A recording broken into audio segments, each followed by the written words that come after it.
Today's video, we have the Motorola Signature 5 to 6 months later, and is it worth the buy?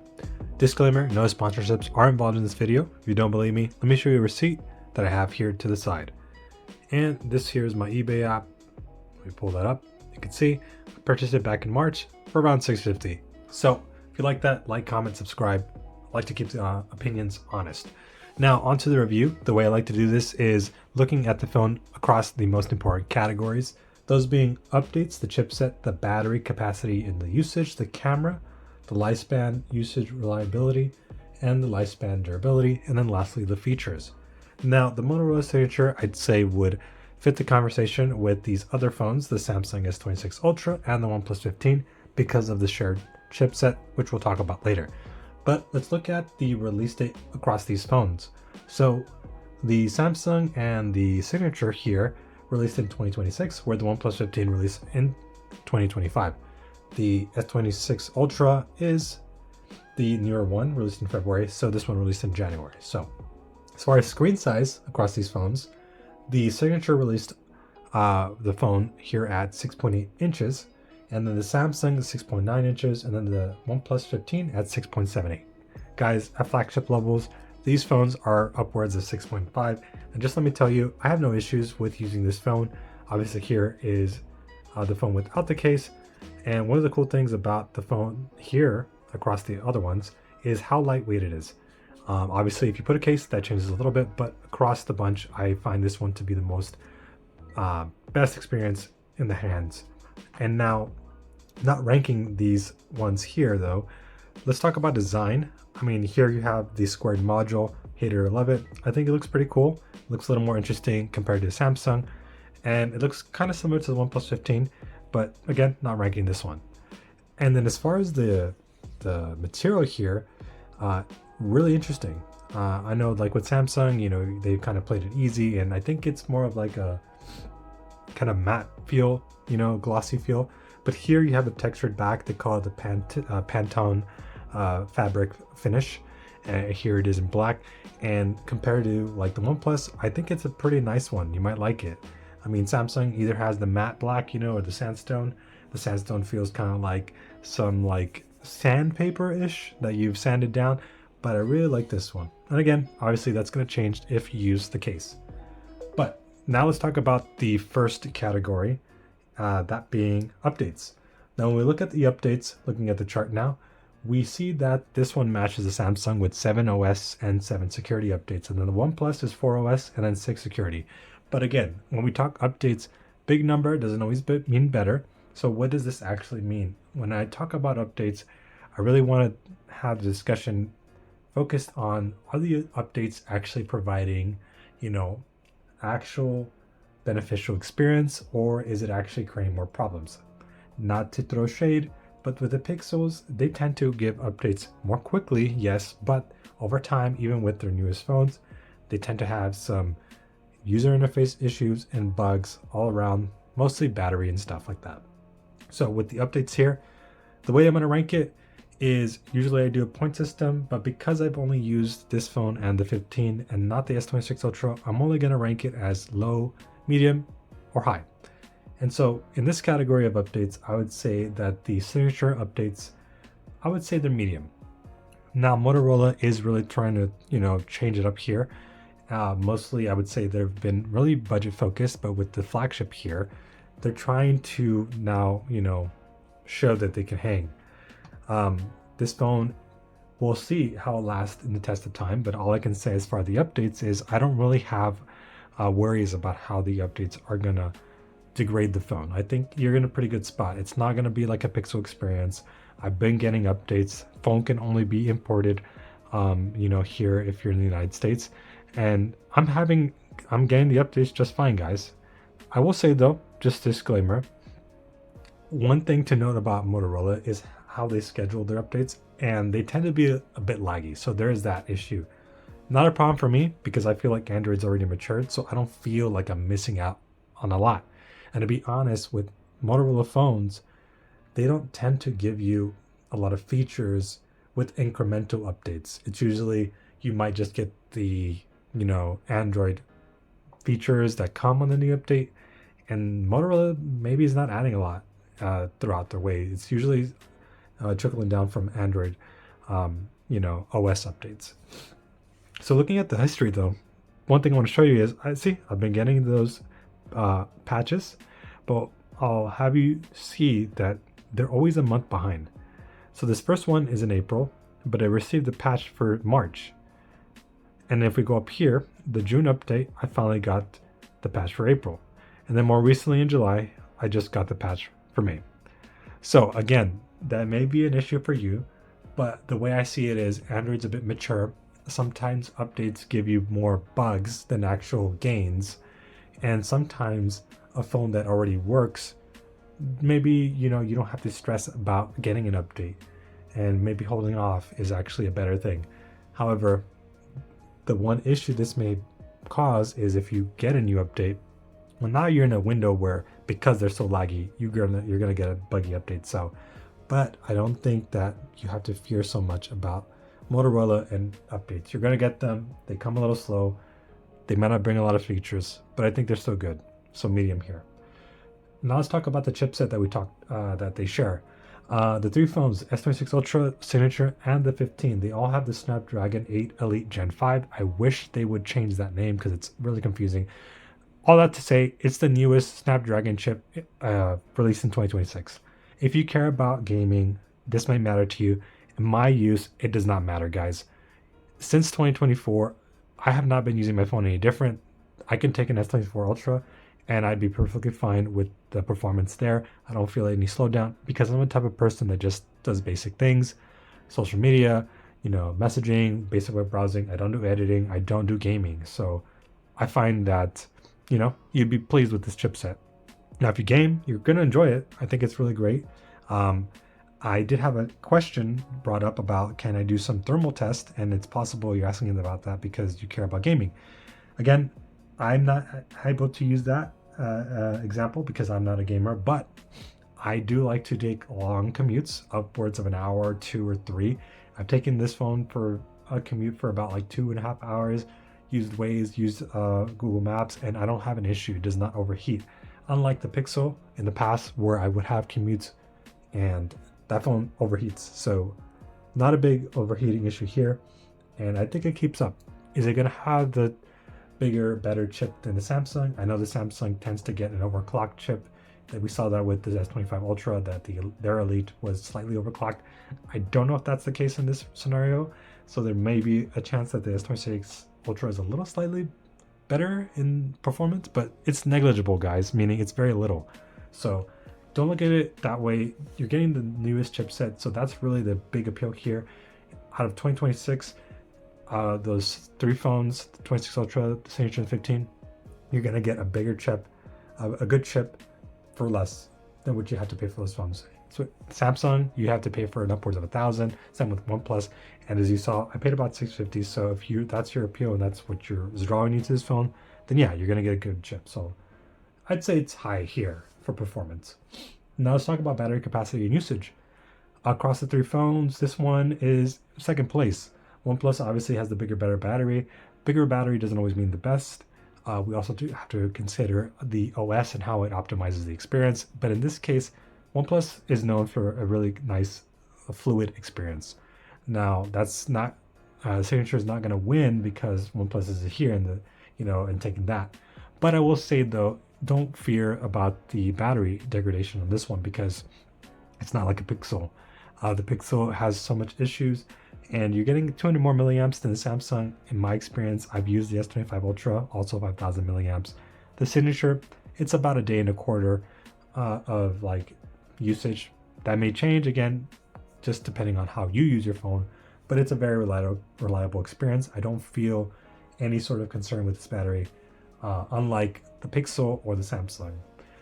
I feel like with these phones, they tend to, after a year, degrade. And with the Motorola, only time will tell, but I feel like at the very least, it's not going to be an unpleasant experience like you would see on a Pixel. Now let's talk about the camera. So when we look at the camera, let's open up the camera there. There's a Moto Camera Pro AI customizations.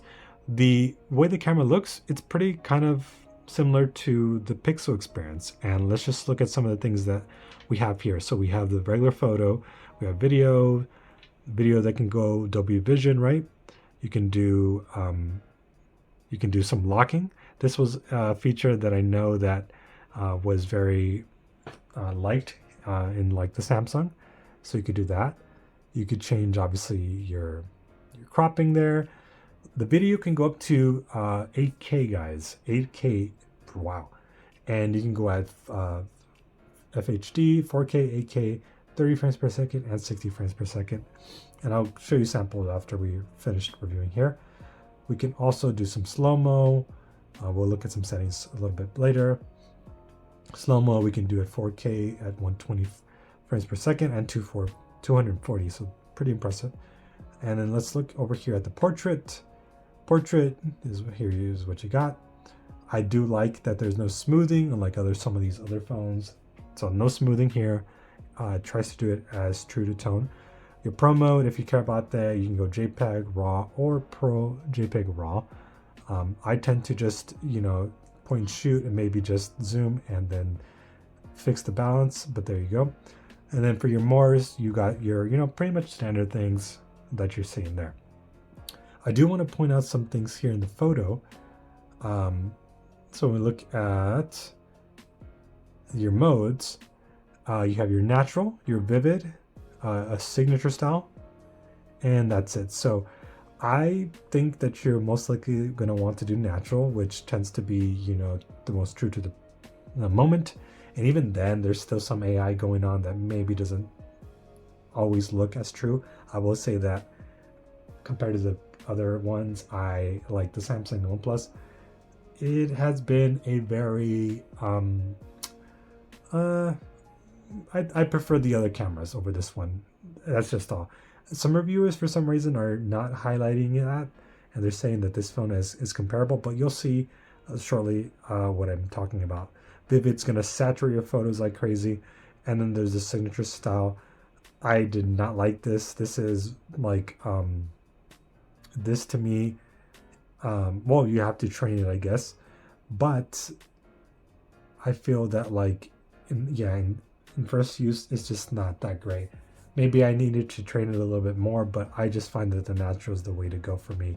And even then, when I did natural, what you'll see in this B-roll is the phone does really great in good lighting conditions, guys. In some occasions, there is a little bit of smoothness that the AI adds. Now, when things start to get different is when there's low light. And you'll see that in low light, the AI tries to make up for it, but it just moves things out to a way that I do not like. And then video can be even more hit or miss. With video, I noticed some issues where it would be darkening and then lighting up, and it would just keep going through that. The focus of lighting had an issue, similar to what I would say happened back when Motorola had the Think phone. And I didn't make a review on the channel, but have used that phone, and there tends to be an issue with the lighting, and they have fixed in the past phones where you would get like this purple tint. I don't see that as often, but there is a lighting issue in focus. And so let me show you some B-roll, and then after that we'll go back and talk about these categories.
.4K, 60 frames per second.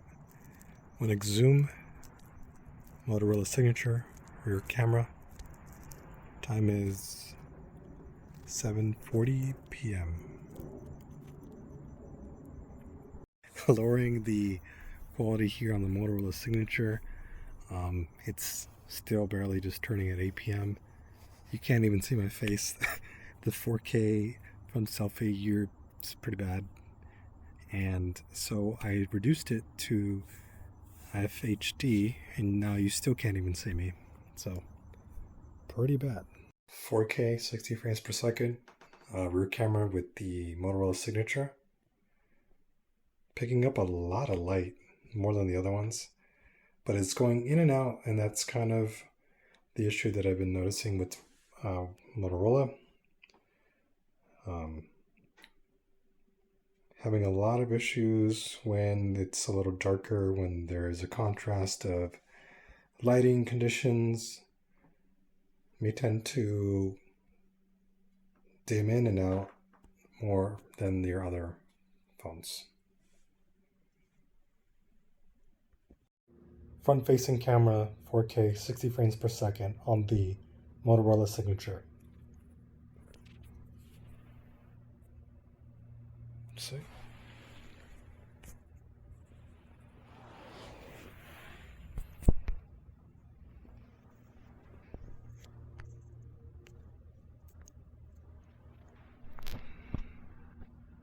Front-facing camera, FHD quality, 60 frames per second, Motorola Signature. Let's see the exposure. Bring it back to me.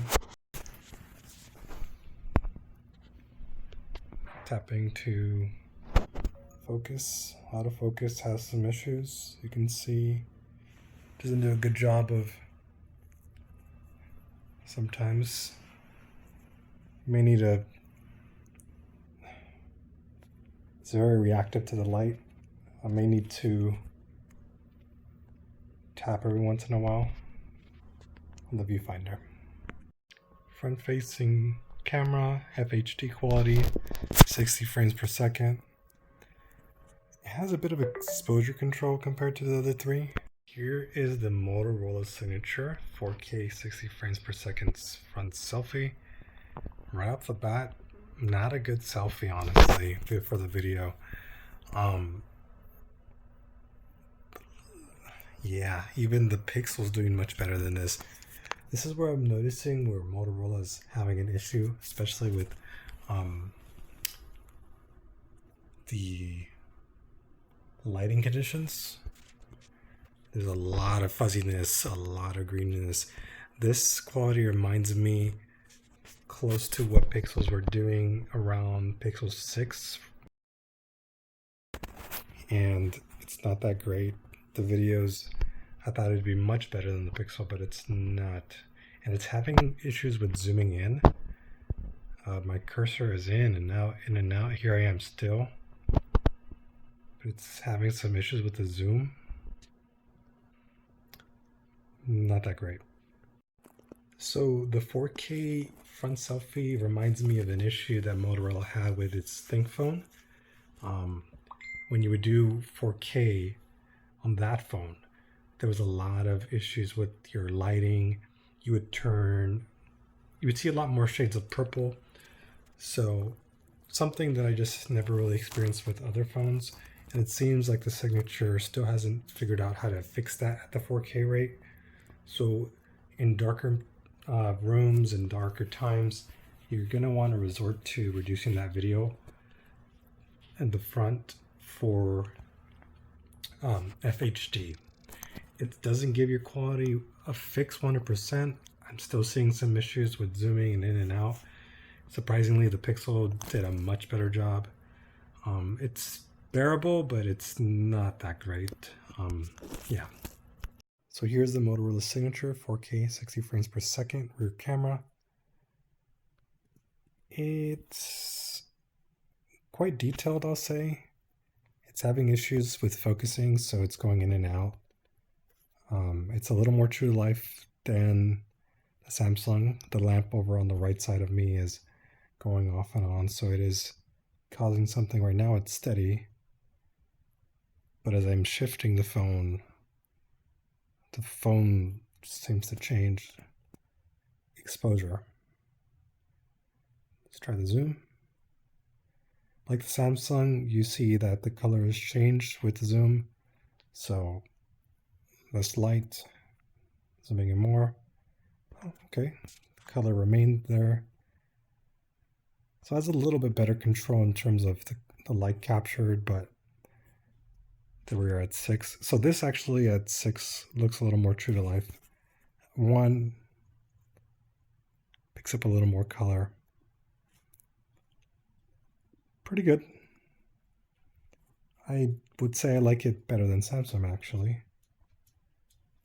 So here's the Motorola Signature. I love the color coming in from the mirror. You could see it's not yellowish. That's more true of what it looks like. But the walls are now just unrealistic, and trying to control exposure here, it's having an issue. It's stuttering a bit. The walls look white where they need a little bit of a tint of yellow. As I'm moving it around, having issues controlling the light, things dimming in and out. Not that great. Not that great. So. Alright, so now that we're back, camera, again, you saw the evidence.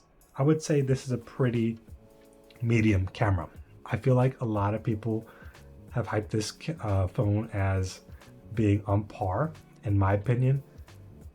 It's a okay camera, guys, but it's just not the same experience that I would say that you would get on a Samsung or OnePlus. There's a bit of inconsistency here with what I saw and how the camera was. If I did care about the camera, I would probably go for the OnePlus 15 if price was an issue. Yeah, because the camera here, it was a little bit off and on. So people have asked me, should I get the Signature, the OnePlus 13, the 15, or S25 Ultra? It's going to depend on your range, but if camera's an issue, then I would probably go with one of these other phones, because the Signature does have that sort of inconsistencies with the camera that you may or may not like. Now let's talk about the long-term usage reliability. And when I talk about this one, we're talking slowdowns after updates. And is the phone going to degrade with those updates? So with this one, I'm going to say it ranks low. Unlike the Samsung and the OnePlus, I would say those are high because these are phones that manufacturers, are making and have kind of optimized. But this is like the first one, well, not the first, but one of Motorola's flagships that they've released in a long time. And it's going to be very interesting to see how the updates have this phone, in the future. We're only seeing it for 6 months.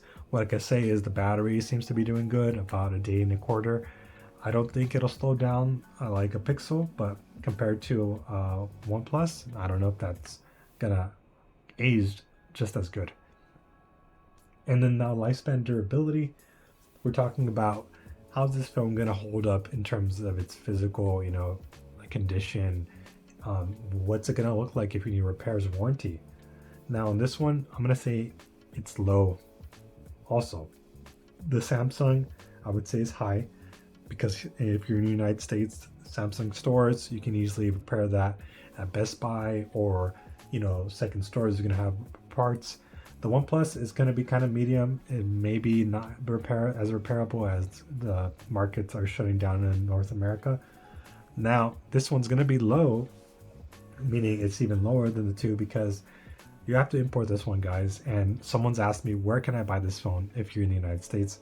You're only probably going to have to look at eBay or Swappa is the two places you want to go for this phone.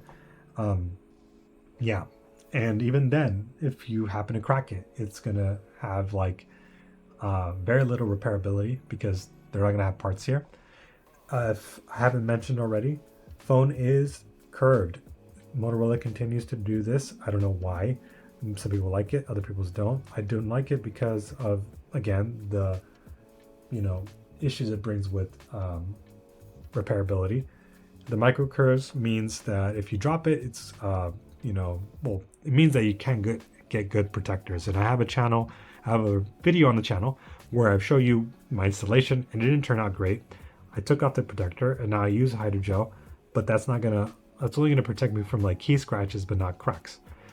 Again, with the curves, you have the issue with screen cases. And let me show you the case selection, which also is an issue, because this is not a big phone, like a popular phone.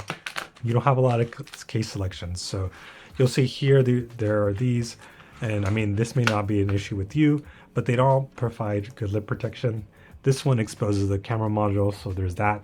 So I don't like these options. There is this type of case, and it's from I don't know who actually makes these, but I'll put all the description links for these in the description. But this one is plastic, and at the very least it gives you some protection to that module. Now, is it a great robust case? No. And that's the issue, because I feel like with international phones, Oppo, Vivo's, OnePlus, at least two brands, Nokia, Tudia, give you premium cases, and this one's just plastic. On top of it being plastic, it does not feel protective all around the borders. Very little lip protection, as you'll see. So if I drop this, it's probably going to get cracked. So very, very low lifespan durability here. And then now, lastly, the features. So amongst the bunch, how are the features? Well, I would say that they're pretty medium. I would say the OnePlus is medium as well, and the Samsung is high. So if you're looking for unique features, there are some unique ones. I just don't know if they appeal to everyone. You have to be a certain type of user to maybe find the use and appeal for these. There's a lot of good security features here, which I'll show you right now. And Motorola is going to give you a very unique spin on their AI. So when we look at the Moto AI app, there's a couple of, they call productivity things they can do. You could do like the standard stuff that other phones are trying to throw in there, like, summarize my notifications. I don't really use a lot of this stuff, guys, but it's there. You can do recording and transcription. That is neat. I like transcription. You can ask it to explore for you, which you can already do on like another app, ChatGPT or Gemini, whatever you want. But you have that. It's like their version that they're trying to throw, like their own Bixby. You can do a recollecting of memories, kind of similar to the Essential Space on the Nothing phone, OnePlus, Mindspace. I don't use this, guys, but it's here. Motorola is trying. They're trying to say, we can do stuff. You can personalize it. I don't really personalize it with the memory stuff, as you can see, but Moto AI is there. They have their own notes app where you can get your transcriptions. There are different ways Motorola also provides these kind of spaces where you can use apps, select apps for whatever reason they are. And I think that's very interesting. Now, this app that I just clicked is Moto Unplugged. So you can create and customize the experience to where you only allow certain apps. So you want to disconnect. I like that. That's pretty cool. I know that OnePlus has that with the Zen Space. So it's not a unique thing, but it's there. Now this one that I just clicked is Family Space. This one you might find a little bit more useful if you have children or other users that you want to share your phone with. Google has their Family Link app, if I think that's the name, but this one's kind of more feature packed. You can have the account linked with your family. You can add your users there, and even if you don't want to use it at the family level, you can create spaces. So I didn't find that there was a cap on this, but you can literally put multiple apps and just have it so that you want these apps running just for that experience. So I think this is really cool if you just want a focused experience for a limited time. So you could do that. Say you want to commute, you only want those apps there, or you want to read. Those are the kind of scenarios you could do that there. So that's pretty cool there. This one here that I just clicked now is Moto Secure. So Moto tends to pride itself in giving you a security featured experience. They are, Moto owned, is by Lenovo. And so I do think this is pretty cool. I use it from time to time, but I wouldn't say it's that big of a deal for me. You get your secure folder, which is pretty cool. What else do you get? You get your pin scramble if you'd like. You can also run a check to see if there's any threats. And so just some security features that Moto adds there. Now this next Moto feature, I think, let me show you the secure folder. Let me pop this to the side. So if you did care to use a secure folder, I like the secure folder option because lets you again isolate apps, and if you just want them to run outside in that experience, and that way they don't run in the background, that is something you can do. Save your files here, etc. Very cool feature here. But now let me show you this next one. This one is amazing. So this one is Smart Connect, formerly known as Ready For. It is Motorola's desktop feature, and this is one of the big reasons why I got the phone. They have been excluding wired charging, wired desktop mode on all the other Motorola phones. I don't know why, but this one can do wireless and wired, meaning you could display it on your TV, get a desktop experience, or connect it to some monitors, USB-C, and do that. Now, I will say though, on some occasions this may find some issues, and that's where I had a concern. I have a laptop called the Next Dock, connected it on there, and I did not find that I was able to use the trackpad or the keyboard. Don't know why, but I was having that issue. Now, that is kind of the uniqueness that you get with the Motorola. Again, another thing that you may like is its design, and it gives you kind of a stock OS feel that a lot of phones have been moving away from. And even then, this is kind of not true to the stock experience. Motorola is giving its own design language, but it is closest to what you can get compared to these other phones. If you had a smart pen, you could use the Moto Pen Ultra, not included in the purchase with the phone, but there's that. Some other unique things that Motorola has done is its gestures. So you get a lot of the uniqueness of Motorola gestures, the sidebar if you want to do that. Not a unique one in this one because Samsung has done that, other phones have brought it. You get the one-handed mode if you want to do that. You do get a swipe to split feature that I think is pretty useful. The 3-finger screenshot, which you can find in other phones like the OnePlus and the other Chinese phones. You can map your keys, so the power key with 2 things, and also the AI key with another 2 as well. So there's your Moto AI that you could do. Again, they're trying to get that AI working kind of like a Bixby, which you would get in Samsung, but their AI is backed with some partner with Perplexity. So, or you could do that, So if that's your jazz, you could do that. There's some MIDI controls there where they allow you to fast forward to tracks, rewind, quick launching. So you can double tap. You can do a quick launch to trigger some actions if you want. quick capture, very nostalgic Motorola feature here. We could twist, and then you have the camera going there. And then your fast flashlight really comes in nice in a pinch. If you're, not wanting to do this, you could just do a chop chop. And then these last ones are, maybe across other phones, flip to unlock, pick up to silence to call, and then flip to do not disturb. So that's kind of what you get with the Motorola experience. And so with that, you've pretty much seen the experiences with Motorola. And as I mentioned, is it worth the buy? Now, honestly, if you're in North America, I would say it's maybe not worth the buy. Mainly because, as mentioned, the cases, guys, the cases are not going to provide you good protection. If you are not concerned about that, you're very careful, then okay, then maybe that's not an issue.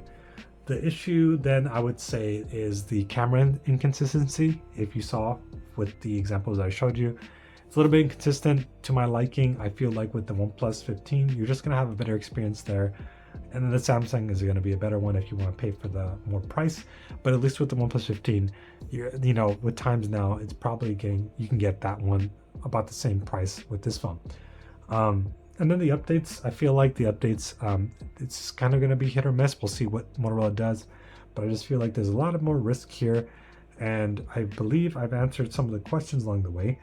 Other things to consider, the bands. So if you are, I've been asked, does it work on Verizon? I'm still trying to confirm that. I'll try to do a comment or a short if I can, but you're limited to this phone, best experience being on T-Mobile or AT&T.